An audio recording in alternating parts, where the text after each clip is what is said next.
কোমল ধানের শীষে দুঃখরা যায় মিশে। অভিনেত্রী নাজিফা তুষির ইনস্টাগ্রাম স্টোরিতে পোস্ট করা এক ছবির ক্যাপশন। সাদা কালো ওই ছবিতে শুভ্রতা ছড়াচ্ছেন অভিনেত্রী, কিন্তু ধানক্ষেত থেকে একই বার্তা দিলেন হাওয়া তারকা।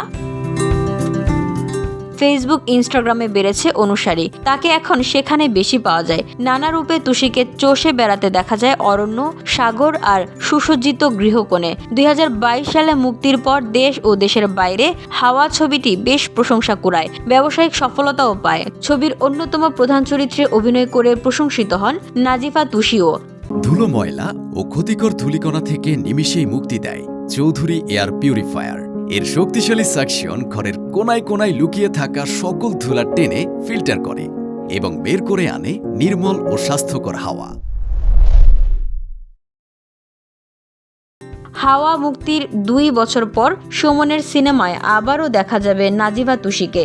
যদিও পরিচালক, প্রযোজনা প্রতিষ্ঠান এবং অভিনয় শিল্পীদের কেউই তুষিকে নিয়ে করা নতুন ছবির বিষয়ে কথা বলছেন না, তবে শুটিং ইউনিট সংশ্লিষ্ট একাধিক সূত্র জানিয়েছে এরই মধ্যে নতুন ছবির শুটিং শেষ করেছেন পরিচালক মেজবাউর রহমান সুমন।